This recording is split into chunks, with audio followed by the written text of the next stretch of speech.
इधर दशरथ, रानी सुमित्रा और कौसल्या अपने आप को संभालने का प्रयत्न कर रहे थे और उधर श्री राम अपने आप को। जानते हैं आगे क्या हुआ। श्री वाल्मीकि निर्मित आर्ष रामायण आदि काव्य के अयोध्या कांड में 45वां सर्ग। नमस्कार, मैं आभा शर्मा जावास। इन ऑडियो बुक्स को बनाने में अगर आप अपना योगदान देना चाहते हैं तो मेंबरशिप लेके या दिए गए क्यूआर कोड का प्रयोग करके आप ऐसा कर सकते हैं। आपका छोटे से छोटा योगदान भी हमें प्रोत्साहित करता है। अन्यथा शेयर, लाइक या सब्सक्राइब करके तो आप ऐसा कर ही सकते हैं।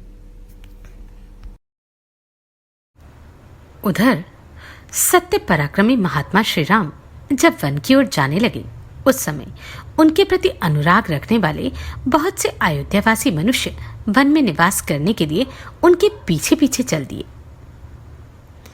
जिसके जल्दी लौटने की कामना की जाए, उस स्वजन को दूर तक नहीं पहुंचाना चाहिए इत्यादि रूप से बताए गए सुहृद धर्म के अनुसार जब राजा दशरथ बलपूर्वक लौटा दिए गए, तब भी जो श्री राम के रथ के पीछे पीछे लगे हुए थे, वे अयोध्यावासी अपने घर को नहीं लौटे, क्योंकि अयोध्यावासी पुरुषों के लिए सद्गुण संपन्न महायशस्वी श्री राम पूर्ण चंद्रमा के समान प्रिय हो गए थे।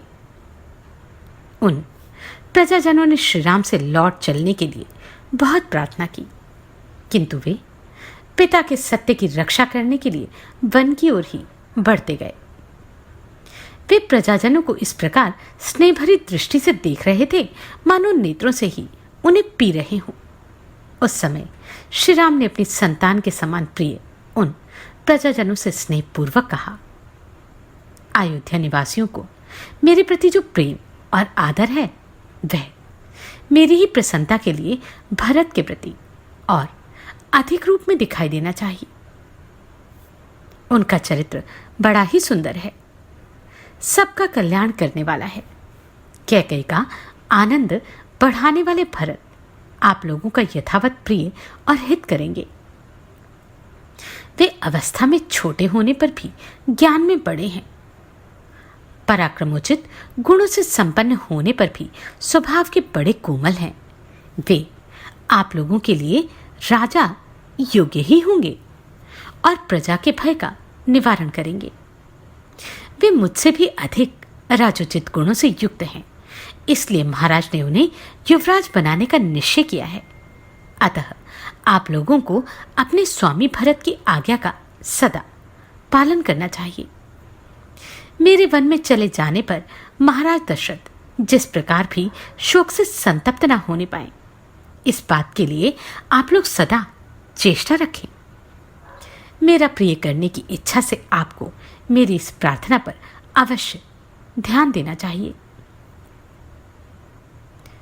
दशरथ नंदन श्री राम ने ज्यों ज्यों धर्म का आश्रय लेने के लिए दृढ़ता दिखाई, त्यों ही त्यों प्रजाजनों के मन में उन्हीं को अपना स्वामी बनाने की इच्छा प्रबल होती गई।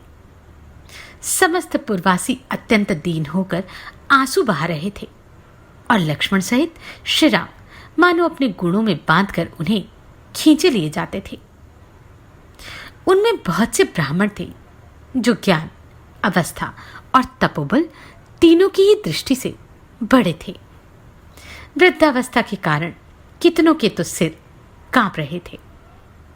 वे दूर से ही इस प्रकार बोले,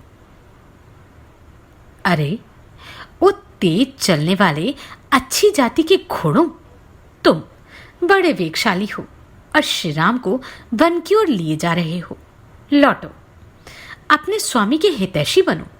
तुम्हें वन में नहीं जाना चाहिए। यूं तो सभी प्राणियों के कान होते हैं, परंतु घोड़ों के कान बड़े होते हैं। अतः तुम्हें हमारी याचना का ज्ञान हो ही गया होगा, इसलिए घर की ओर लौट चलो। तुम्हारे स्वामी श्री राम विशुद्धात्मा हैं, वीर हैं और उत्तम व्रत का दृढ़ता से पालन करने वाले हैं। अतः तुम्हें इनका उपवहन करना चाहिए। इन्हें बाहर से नगर के समीप ले चलना चाहिए।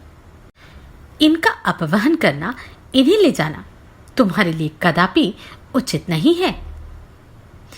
वृद्ध ब्राह्मणों को इस प्रकार आर्तभाव से प्रलाप करते देखकर श्री रामचंद्र जी सहसा रथ से नीचे उतर गए। वे सीता और लक्ष्मण के साथ पैदल ही चलने लगे। ब्राह्मणों का साथ न छूटे, इसके लिए वे अपना पैर बहुत निकट रखते थे, लंबे डग से नहीं चलते थे। वन में पहुंचना ही उनकी यात्रा का परम लक्ष्य था। श्री रामचंद्र जी के चरित्र में वात्सल्य गुण की प्रधानता थी। उनकी दृष्टि में दया भरी हुई थी, इसलिए वे रथ के द्वारा चलकर उन पैदल चलने वाले ब्राह्मणों को पीछे छोड़ने का साहस न कर सके। श्री राम को अब भी वन की ओर जाते देख वे ब्राह्मण मन ही मन घबरा उठे और अत्यंत संतप्त होकर उनसे इस प्रकार बोले, रघुनंदन, तुम ब्राह्मणों के हितैषी हो, इसी से यह सारा ब्राह्मण समाज तुम्हारे पीछे पीछे चल रहा है। इन ब्राह्मणों के कंधों पर चढ़कर अग्निदेव भी तुम्हारा अनुसरण कर रहे हैं। वर्षा बीतने पर शरद ऋतु में दिखाई देने वाले श्वेत बादलों के समान हमारे इन श्वेत छत्रों की ओर देखो, जो तुम्हारे पीछे पीछे चल रहे हैं। ये हमें वाजपेयी यज्ञ में प्राप्त हुए हैं। तुम्हें राजकीय श्वेत छत्र नहीं प्राप्त हुआ, अतएव तुम सूर्यदेव की किरणों से संतप्त हो रहे हो। इस अवस्था में हम वाजपेयी यज्ञ में प्राप्त हुए इन अपने छत्रों द्वारा तुम्हारे लिए छाया करेंगे। वत्स, हमारी जो बुद्धि सदा वेद मंत्रों के पीछे चलती है, उन्हीं के चिंतन में लगी रहती है, वही तुम्हारे लिए वनवास का अनुसरण करने वाली हो गई है। जो हमारे परम धन वेद हैं, वे हमारे हृदयों में स्थित हैं। हमारी स्त्रियां अपने चरित्र बल से सुरक्षित रहकर घरों में ही रहेंगी। अब हमें अपने कर्तव्य के विषय में पुनः कुछ निश्चय करना है। हमने तुम्हारे साथ जाने का विचार स्थिर कर लिया है, तो भी हमें इतना अवश्य कहना है कि जब तुम ही ब्राह्मणों की आज्ञा के पालन रूपी धर्म की ओर से निरपेक्ष हो जाओगे, तब दूसरा कौन प्राणी धर्म मार्ग पर स्थित रह सकता है। सदाचार का पोषण करने वाले श्री राम हमारे सिर के बाल पककर हंस के समान सफेद हो गए हैं और पृथ्वी पर पड़कर साष्टांग प्रणाम करने से इनमें धूल भर गई है। हम अपने ऐसे मस्तकों को झुकाकर तुमसे याचना करते हैं कि तुम घर को लौट चलो। वे तत्वज्ञ ब्राह्मण यह जानते थे कि श्री राम साक्षात भगवान विष्णु हैं, इसलिए उनका श्री राम के प्रति प्रणाम करना दोष की बात नहीं।